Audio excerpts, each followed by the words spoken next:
Bonjour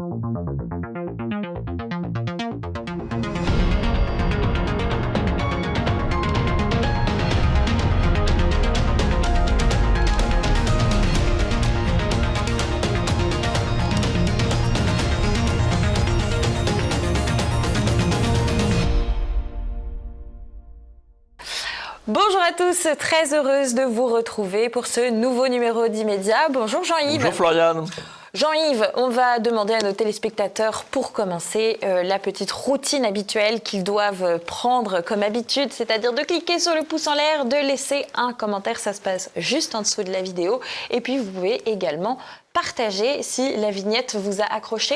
Au programme de cette semaine, eh bien, nous parlerons bien sûr de la grande manifestation à l'appel de Tommy Robinson qui a eu lieu en Angleterre. Et puis, nous enchaînerons avec les bobards qui ont été légion dans les médias autour de la mort de Charlie Kirk, dont on vous parlait la semaine dernière.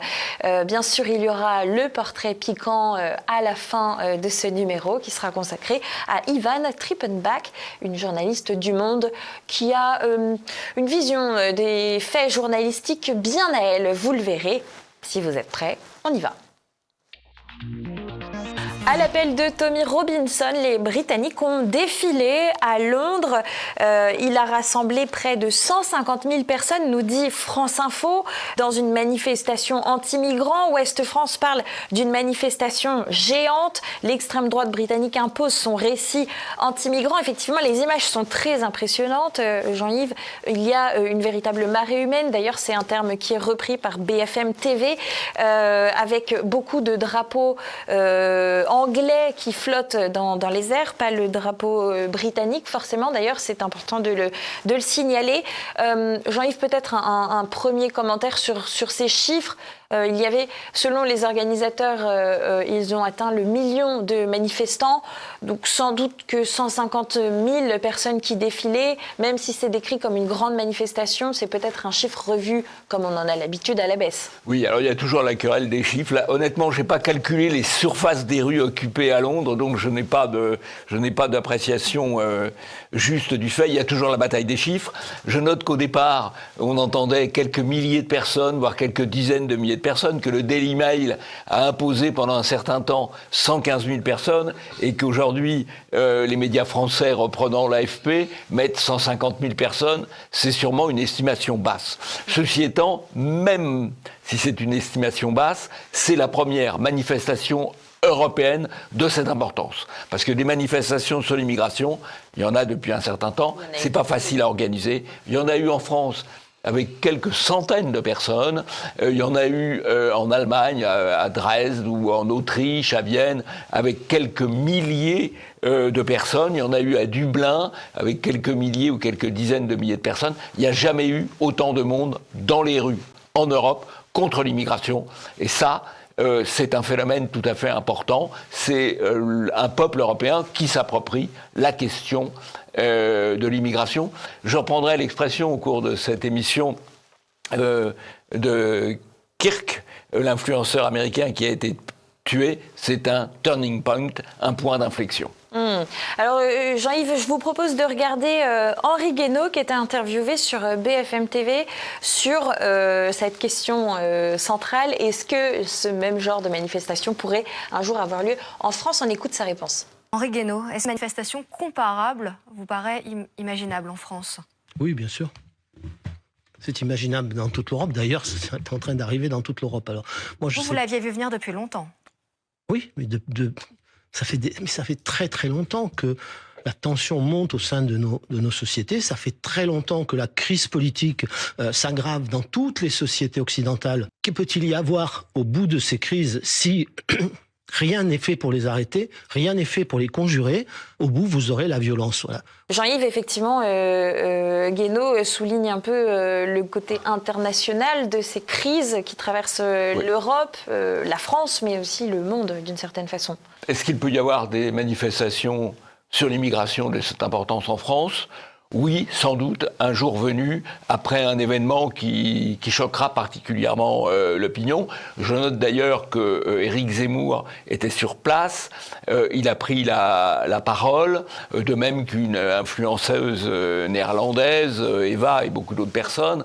Et donc la manifestation avait aussi un côté international. Et donc ça peut servir de modèle en France et dans d'autres pays européens, bien entendu. Alors je vous propose, Jean-Yves, maintenant de regarder une vidéo de LCI avec un de leurs experts qui revient sur les drapeaux, mais aussi les phénotypes des personnes qui étaient présentes. Regardez les drapeaux anglais, pas britanniques. Regardez le phénotype des gens qui sont dans la rue. Et imaginez, quand vous êtes britannique, que vous êtes là depuis 3 générations, que vous êtes pakistanais ou indien ou arabe, aujourd'hui, c'était pas une belle journée. Et c'est une journée qui ne ressemble pas à l'équipe de foot d'Angleterre, à l'équipe de cricket d'Angleterre. Mais voilà, il y a un phénomène qui est là. Et qui fait descendre du monde dans la rue. Je ne serais pas très surpris, et la pure supputation de ma part, pure rumeur, donc qui ne vaut rien et qui n'engage évidemment que moi, qu'il y ait un petit peu d'argent russe, pourquoi pas, qui vienne financer cela. Oui, alors il est assez extraordinaire, cette personne. D'abord, les phénotypes, les races n'existent pas, mais les phénotypes existent. Et c'est vrai que c'est un phénotype anglais classique. Les drapeaux, eh bien oui, effectivement, les Britanniques ont tendance à penser que leur drapeau, l'Union Jack, ne les représente plus tout à fait, parce qu'elle représente peut-être tous les gens qui se trouvent sur le territoire britannique, et donc ils se reportent sur leur drapeau d'origine, la croix de Saint-Georges, qui est le drapeau anglais. De même que les Écossais ont tendance à reprendre les bâtons de l'Écosse, qui les représentent davantage que l'Union Jack, qui est un peu approprié, ou que tout le monde s'est un peu approprié. Alors, tout ça est assez extraordinaire dans les propos de ce personnage, qui fait du racisme anti-blanc, hein, puisqu'il dit, au fond, les Blancs, le phénotype, comme il dit, n'auraient pas le droit de défiler parce que ça gênerait les Jamaïcains, les Pakistanais, que sais-je encore. Dernier point totalement ridicule sur les Russes. Si les Russes, c'est les Russes. En fait, s'il y a eu une influence étrangère dans cette manifestation, c'est pas celle des Russes, c'est celle de Musk, puisque Musk a soutenu, et évidemment Musk a une influence importante par les réseaux sociaux. C'est Musk qui a fait connaître les persécutions dont Robinson était la victime. Robinson a fait de la prison, je le rappelle, pour délit d'opinion. Ça, c'est Musk qui a contribué à le faire connaître. Et Musk, d'ailleurs, est intervenu à cette manifestation, non pas en présentiel, mais en visio. Donc, si on veut parler d'une influence, entre guillemets, étrangère, parlons de l'influence de Musk pour imposer le journalisme citoyen, c'est-à-dire les faits, mais les Russes, non. Alors, je suis toujours assez étonnée d'ailleurs qu'on parle d'ingérence étrangère quand il s'agit du propre peuple d'un pays qui défile et qui occupe ses propres rues. Ça me fascine toujours. Toujours est-il que quelqu'un d'autre s'est pris le tapis sur les statistiques ethniques au doigt mouillé. Je vous propose de l'écouter. C'était sur Europe 1 cette fois-ci. Ce qui est intéressant dans ce pays, c'est comme aux États-Unis, c'est-à-dire qu'ils font beaucoup de statistiques ethniques, ce qui est totalement interdit en France. Et ces statistiques ethniques nourrissent aussi le feu des uns contre des autres. Et donc ça, c'est quelque chose que nous n'avons pas en France, tant mieux. Moi, je m'en félicite. Une telle manifestation en France, vous dites c'est un danger, parce que Tommy vous y allez, a appelé Éric Zemmour, pardonnez-moi, qui était à la manifestation, d'organiser la même marche en France. Ce ne sont quasiment que des Blancs, que des hommes. C'est ce type de manifestation en disant on ne veut plus d'immigration avec des relents en tout cas d'extrême droite extrêmement forts. C'est un génie.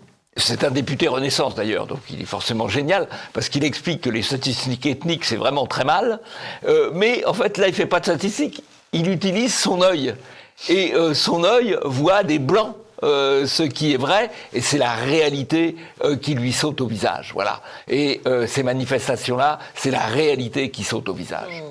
Dur de se prendre... Turning point, c'est le point d'inflexion. La réalité qu'on cachait est en train de sortir. Ouais, et le point d'inflexion fait que certains se prennent les pieds dans le tapis. En tout cas, place maintenant à notre dossier du jour.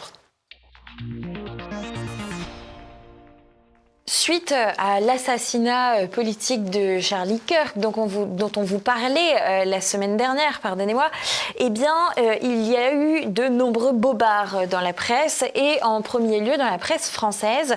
Par exemple, cet article, pour commencer, qui parle des Américains renvoyés de leur emploi après avoir critiqué l'influenceur pro-Trump sur les réseaux sociaux. Et je vous propose de regarder également une vidéo de France Télévisions pour vous montrer que BFM n'était pas les seuls à tenir ce discours. Il s'était réjoui de l'assassinat de Charlie Kirk ou avait simplement refusé de s'en attrister. Pour un commentaire sur les réseaux sociaux, ils ont été licenciés du jour au lendemain. Depuis l'assassinat de l'activiste conservateur Charlie Kirk, une chasse à l'homme s'est organisée sur Internet, menée par des militants républicains. J'aime traquer sur Internet les gens qui se moquent de la mort de Charlie Kirk et les dénoncer à leur employeur. Bien qu'ils fassent polémique, ces licenciements sont a priori légaux, car ici aux États-Unis, un employeur peut renvoyer un salarié à n'importe quel moment et pour à peu près n'importe quelle raison. Alors les mots sont forts, on parle de chasse à l'homme tout de même, Jean-Yves.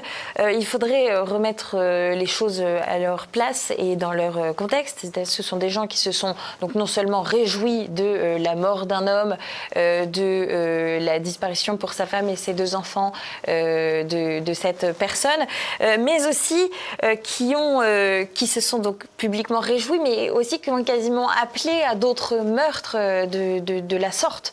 Vous avez peut-être un commentaire à faire? Oui, alors c'est rapide. pas simplement des gens qui ont critiqué ce que pouvait dire Charles Kirk, c'est des gens effectivement qui se sont réjouis de sa mort, qui ont insisté à d'autres choses.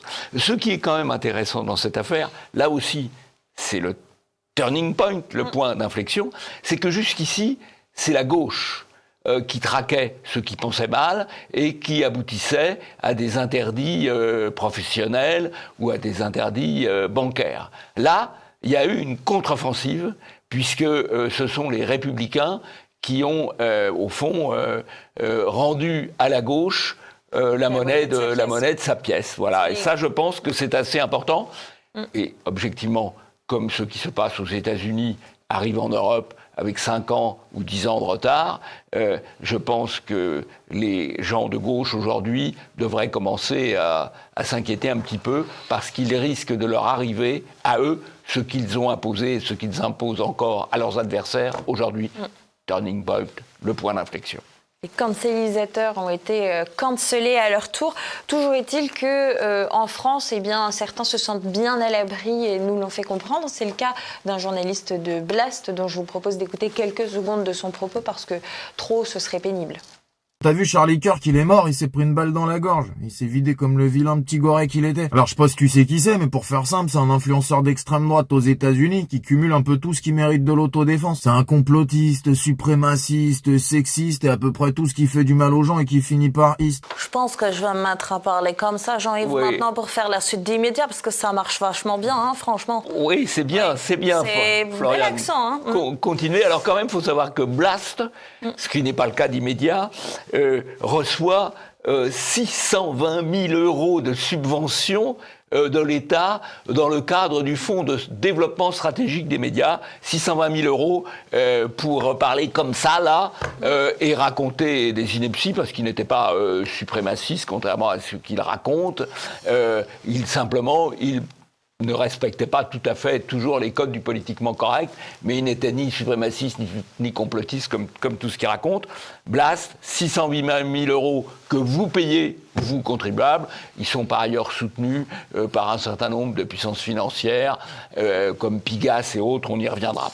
Oui, hein, c'est de l'argent que TV Liberté ne touche pas, et c'est pourquoi je continuerai à parler de la façon la plus décente possible, si cela vous convient. Marion Van Rentergem, Jean-Yves, a aussi partagé quelques fake news parmi... on dit quelques bobards, Oui, des bobards, oui.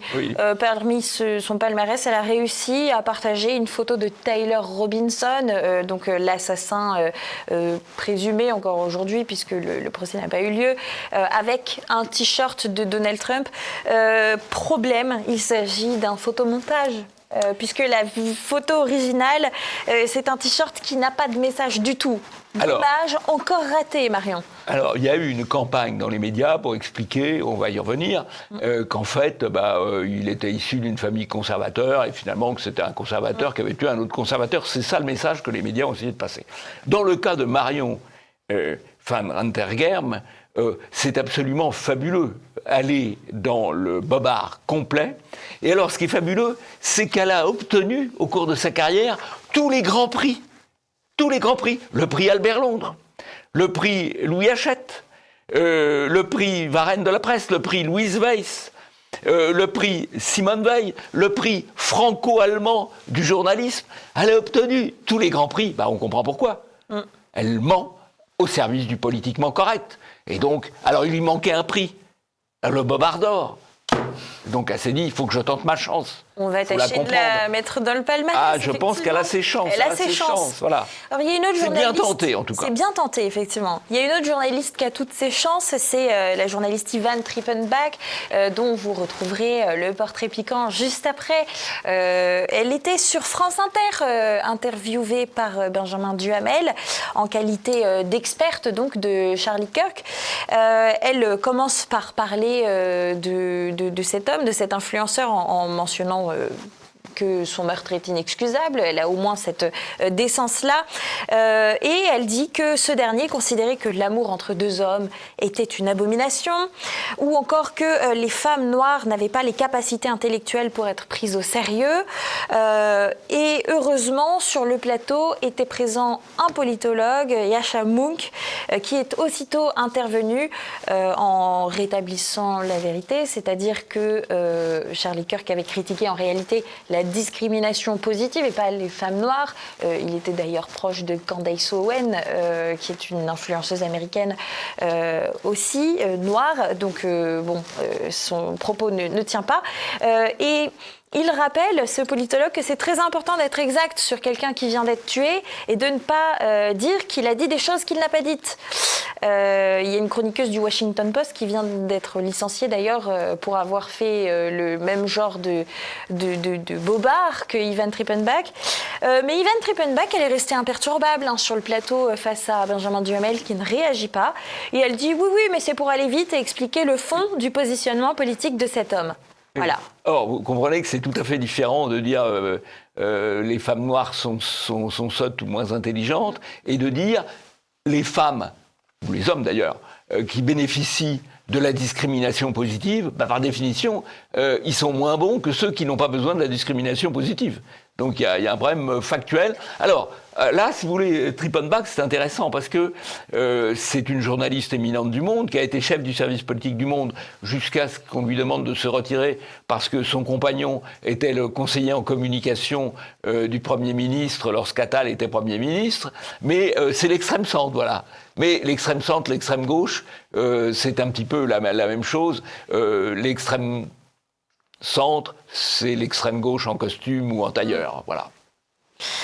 Alors, certains médias se sont fait plaisir sur de la discrimination négative, vous allez voir cette fois-ci, notamment LCI qui parle du tueur de Charlie Kirk en disant que c'est un bon blanc de droite. On écoute tout de suite cet expert sur LCI.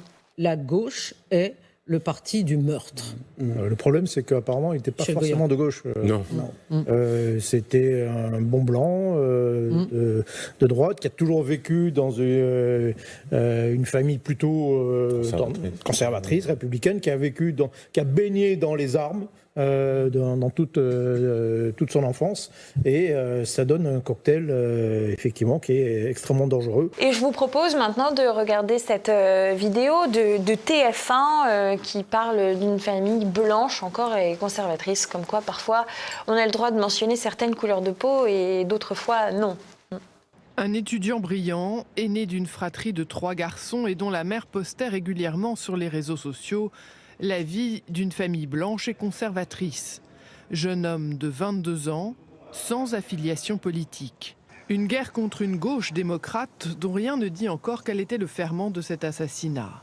Il faudra interpréter les messages laissés sur les munitions du tireur. Bella ciao, inscrite sur l'une, ou hé, fasciste, attrape ça.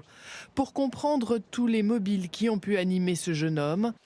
C'est incroyable, ils font semblant de ne pas comprendre. Et quand même, revenons sur cette expression, un bon blanc de droite. Un bon blanc de droite. Ça me choque, moi. Enfin, si on disait un bon noir de gauche, je pense que ça choquerait beaucoup de gens. Ça choquerait, mais il faut savoir que c'est efficace, parce que je pense qu'aujourd'hui, à travers ce qu'on dit, les grands médias, les médias de grand chemin, une bonne partie de l'opinion pense qu'en fait, c'est un blanc conservateur qui a tué un blanc conservateur, alors que c'est un blanc progressiste qui était le compagnon ou la compagne, je ne sais plus, d'un trans, voilà. Ce qui n'est pas tout à fait la même chose, et d'un militant wokiste. Et Bella Ciao, c'est le slogan, le chant de l'extrême gauche et des antifas. Mais le mensonge est efficace. Je voudrais une mention particulière quand même pour le colonel Goya, qui se répand depuis des années sur LCI en répandant des invraisemblances ou des choses assez douteuses sur la guerre en Ukraine, et qui là a parlé en montrant qu'il ne connaissait absolument pas le sujet, mais qu'a donné le récit officiel. C'est un blanc qui a tué un autre blanc avec des armes autorisées aux États-Unis. C'est le récit officiel, en occultant le fait que c'est un crime d'un wokiste contre un conservateur. Les toutologues sont en principe des bons toutous du système. Oui, voilà, très bien. Très bien. Mais Goya est un bon toutologue et c'est un bon toutou. Place maintenant au pastis de l'information. Une petite blague de milliardaire pour commencer. Pierre-Édouard Stérin a renommé sa holding de tête pour toutes ses actions par le nom du journaliste de l'Humanité qui le suit de très très près, quand même.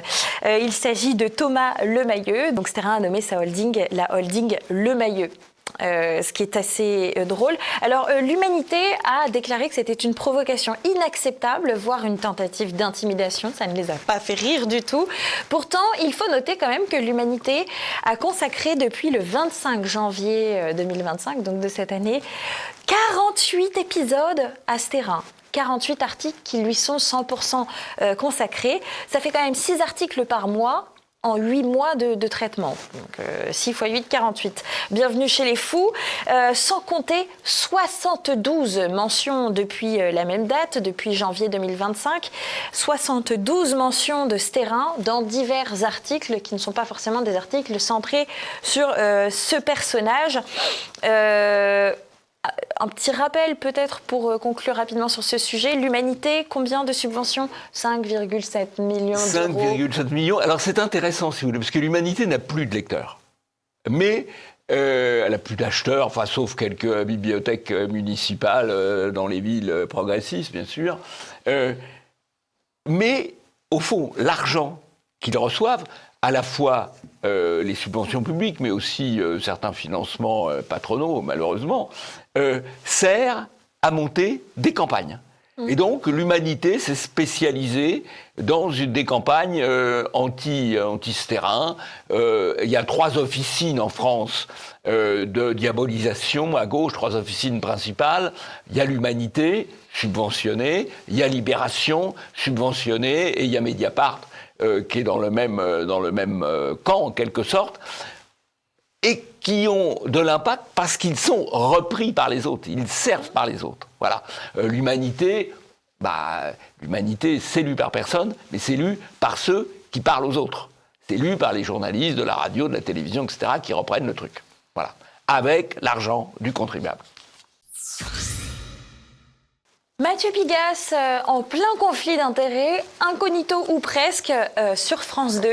Vous allez voir, il n'y a quasiment que Le Figaro qui a fait mention de son passage télévision sur France 2 avec Caroline Roux comme présentatrice. C'était un numéro de L'Événement, une émission politique du soir. Donc, cette émission, elle était intitulée « Instabilité politique, crise budgétaire, ma République va craquer ?» Point d'interrogation. Il y avait plusieurs invités, parmi lesquels Jordan Bardella, Jean-Luc Mélenchon, mais aussi effectivement Mathieu Pigasse. Et je vous propose de regarder comment est-ce que Caroline Roux l'introduit. Bonsoir Mathieu Pigasse. Bonsoir. Merci d'avoir accepté cette invitation. Vous êtes président du groupe de médias Combat, vous êtes aussi banquier d'affaires et à ce titre, vous avez conseillé certains gouvernements pendant la crise financière, notamment en Grèce. Vous êtes assez rare à la télé, vous prenez rarement la parole. Je vous remercie d'être là. C'est pas facile d'avoir des patrons qui viennent sur des émissions politiques. Seulement, Jean-Yves, évidemment, on le sait et on le répète dans les médias, eh bien Mathieu Pigasse est également actionnaire du Monde et surtout de Media One. Et Media One, c'est une société de production qui est derrière plusieurs émissions du service public, comme C'est dans l'air, qui est animée par Caroline Roux elle-même. Donc elle a invité son patron. C'est un peu ça, oui. C'est pour ça que c'est difficile. Elle a été très polie avec son patron, c'est très bien. C'est difficile d'avoir des patrons, comme elle dit, mais c'est plus facile d'avoir son patron, oui. Vraisemblablement. Du reste, donc on connaît bien Mathieu Pigasse parce qu'on le sait, il a déclaré « Je veux mettre les médias que je contrôle dans le combat contre la droite radicale ». Il a donc, je le disais, C'est dans l'air, mais également C'est à vous, C'est l'hebdo, ça commence aujourd'hui. Enfin bref, quand même pas mal d'émissions qui sont tenues par ce bonhomme. D'ailleurs, c'est un peu le milliardaire, enfin il n'est pas milliardaire, il n'est que millionnaire, du service public. C'est un peu ça, oui. Il travaille... je crois que ces entreprises, elles ont un chiffre d'affaires de 100 millions d'euros avec le service public, c'est quand même pas négligeable. Tout à fait. Alors, ceci étant, il n'est pas heureux, Mathieu Pigasse, je vais vous dire, parce qu'au début, banquier d'affaires, inspecteur des finances, banquier d'affaires, il s'est vu un moment président de la République, sur le créneau de Macron. Et ça, c'est pas fait pour lui. C'est Macron, finalement, qui a pris l'affaire. Et on voit bien, comme il est un peu aigri, Macron, il occupe le créneau extrême-centre, et Pigasse, il occupe le créneau extrême-gauche. C'est le banquier d'affaires d'extrême-gauche. C'est quand même intéressant. Ben justement, Jean-Yves, il a profité de son passage dans l'émission de Caroline Roux pour en faire une petite tribune politique. Et je vous propose qu'on en écoute un extrait quand même. Moi, je ne me laisse pas berner par les sirènes du Rassemblement national et je ne me compromets pas avec le Rassemblement national pour deux raisons. La première, c'est que c'est un parti dont l'existence même repose sur la xénophobie, la haine de l'autre, le repli sur soi. Ce qu'il nous propose, c'est une société de bouc émissaire dans laquelle il y a toujours un coupable et le coupable, c'est toujours l'autre. Et l'autre, d'ailleurs, c'est toujours le plus vulnérable. C'est le migrant, le musulman, l'homosexuel, etc. Ce qu'il nous propose, c'est une société de la peur. Jean-Yves, vous avez évidemment une réaction. Il fait prospérer la gauche à nos frais, en fait. Est-ce qu'on le décompte dans les temps de parole? Il a appelé à voter pour le NFP, etc. Est-ce qu'on le décompte dans les temps de parole? Bon. Que fait l'ARCOM? Que fait l'ARCOM? Oh, l'ARCOM. C'est la guerre entre CNews, Europe 1 et Radio France. Et oui, depuis l'affaire Cohen-Legrand, la directrice de Radio France dénonce une campagne de déstabilisation et des critiques obsessionnelles de la part du groupe Bolloré. Quant au directeur éditorial de la radio publique, il s'agit pour lui de pointer du doigt l'hostilité des médias de la galaxie Bolloré contre lesquels Radio France n'entend pas rester les bras croisés.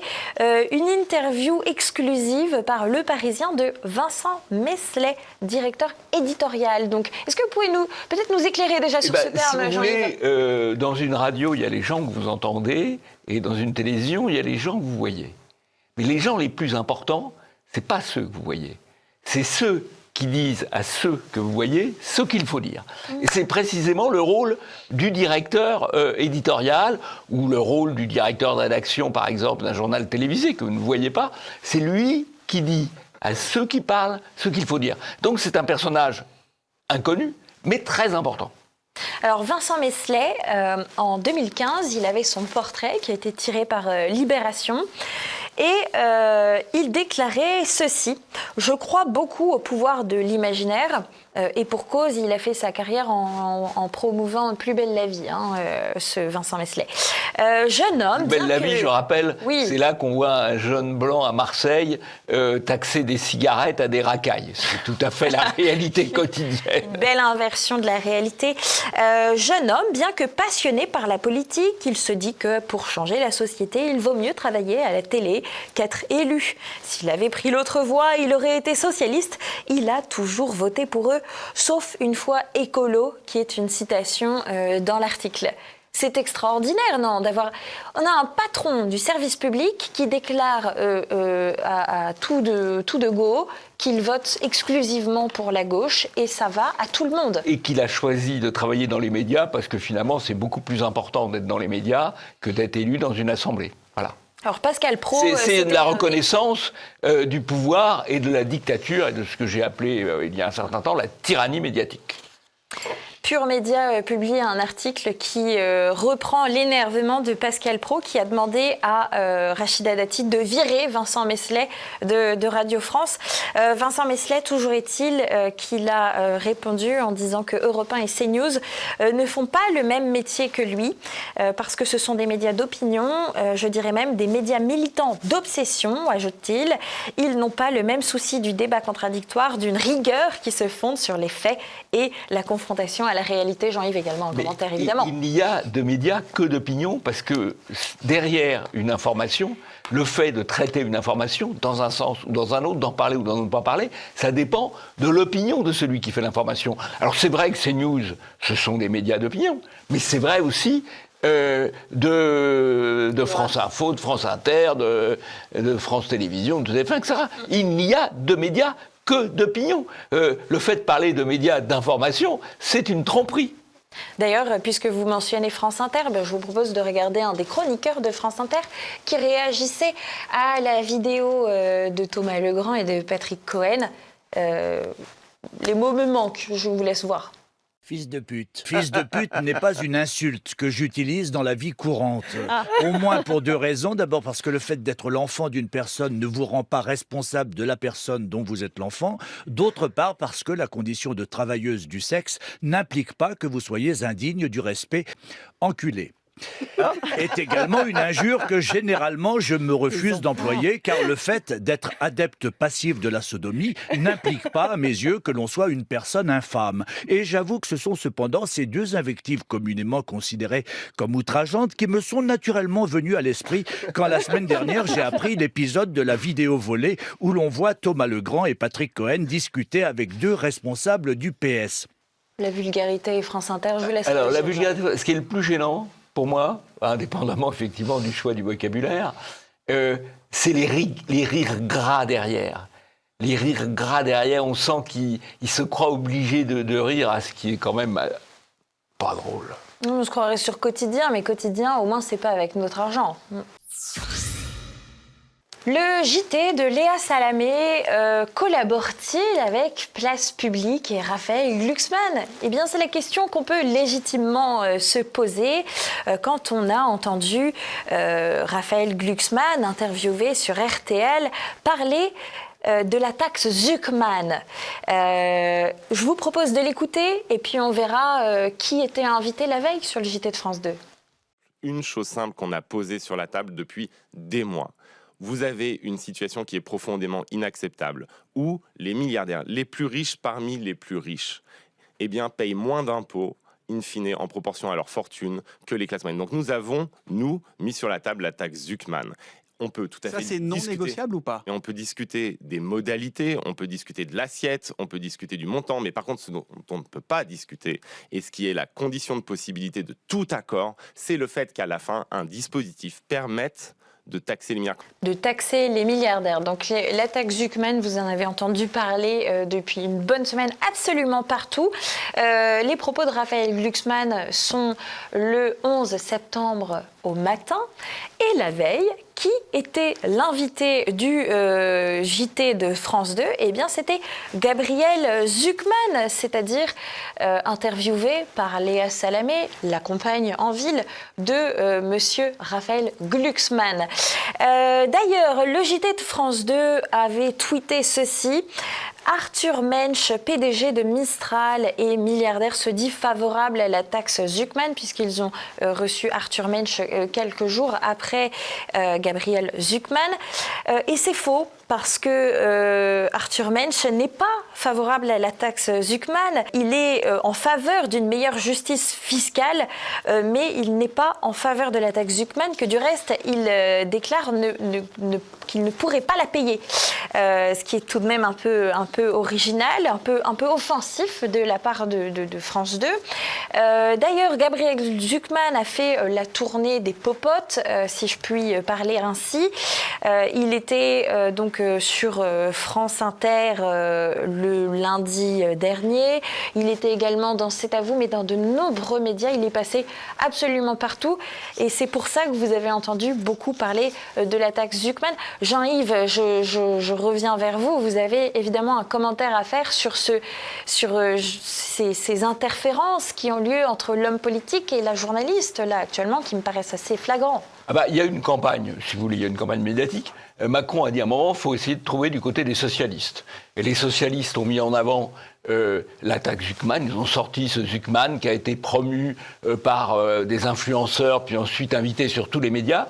Donc le débat, c'est faut-il ou non la taxe Zuckman, c'est-à-dire une taxe censée prélever un impôt supplémentaire sur les milliardaires ou les centimillionnaires, pour être précis. On serait à 2%. Alors, le problème, c'est que quand on connaît un tout petit peu l'économie et les économistes et l'histoire économique, on ne connaît pas M. Zuckman, qui a été promu dans la suite de M. Piketty, mais on connaît Laffer, Arthur Laffer, qui est un économiste américain, qui a étudié l'impôt et qui a montré avec la courbe de Laffer que l'impôt tue l'impôt.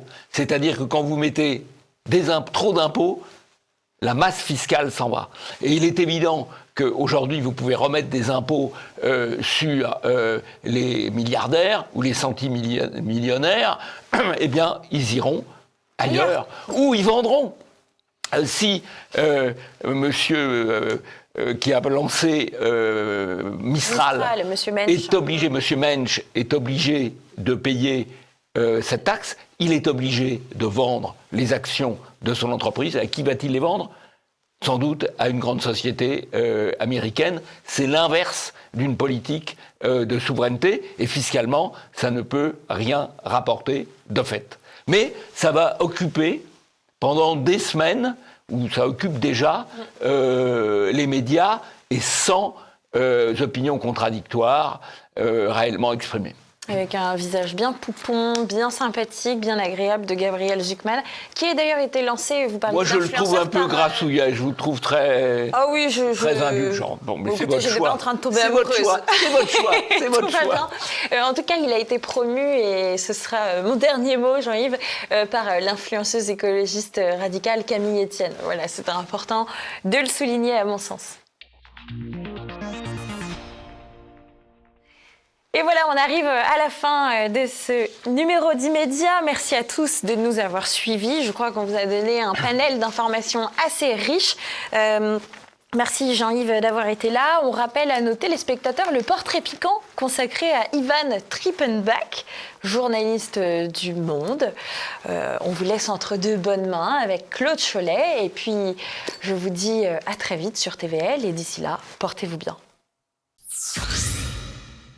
Ivan Trippenbach, passé de l'opinion au Monde, a fait de l'extrême droite son cheval de bataille. Pour diaboliser son adversaire, la journaliste n'est pas un détail près, comme lorsqu'elle s'attaque à la question du grand remplacement dans une enquête de l'opinion. Son compagnon, Ryan Nezar, sur lequel nous reviendrons, est nommé au cabinet de Gabriel Attal fin janvier 2024, et elle doit quitter son poste de chef du service politique du Monde pour rejoindre l'équipe des grands reporters du quotidien. Un patronyme alsacien et des origines en partie vietnamiennes, solides études, Bac S, mention très bien, l'Université catholique du Chili, Sciences Po, admissible à l'ENA, et enfin le Centre de formation des journalistes de Paris, dont elle est diplômée en 2018. Elle rejoint l'équipe de l'opinion en tant que journaliste dès 2016 à la sortie de Sciences Po. Elle mène donc ses études de journaliste au CFJ en parallèle. Elle se spécialise dans le suivi de l'extrême droite et dans les questions régaliennes. Elle participe à l'enquête Inch'Allah, publiée chez Fayard en 2018, sous la direction de Gérard Davet et Fabrice Lhomme du Monde. La même année, le 24 avril, elle signe un article qui dénonce les liens supposés du Front National avec le groupe Génération Identitaire. En septembre 2021, elle rejoint la direction du Monde, où elle suit la droite et l'extrême droite en tandem avec un autre journaliste. Elle est nommée ensuite chef du service politique, poste qu'elle doit quitter le 26 janvier 2024, son compagnon, Ryan Netzar, ayant été nommé au cabinet du jeune Premier ministre Gabriel Attal. Elle rejoint alors l'équipe des grands reporters du quotidien. Ici, je dois sortir un peu quand même du journalisme et parler de Ryan Netzar. Bien entendu, nul n'est responsable de son conjoint. Mais le parcours de l'ami Ryan Netzar n'est vraiment pas banal. Le gentil Ryan, origine algérienne, ENA, est un des premiers soutiens de la REM. Le 4 janvier 2018, il est même nommé porte-parole de La République En Marche avec l'ex-députée de Paris, Laetitia Avia, et, surprise, Gabriel Attal. Patatras. BuzzFeed exhume des tweets du tout frais porte-parole quand il était à l'ENA en 2013. Des tweets tous très expressifs. Je cite, « Une journaliste du Figaro, c'est une poufiasse. Gérard Depardieu, c'est un fils de pute. Marine Le Pen, c'est la pute. Alain Juppé, c'est une fiotte. Bruno Le Maire, une couille molle. Jean-François Copé, petite pute. Va niquer ta mère. » La carrière de Ryan comme porte-parole durera 5 jours. Mais rassurez-vous, il se recasera dans les cabinets ministériels et vient d'être nommé responsable du pôle action et compte public auprès du jeune Premier ministre. Pour les actions, on a déjà vu. Pour les comptes publics, peut-être un peu d'inquiétude de la part de Bruno Le Maire, ministre de l'économie et couille molle devant l'Éternel.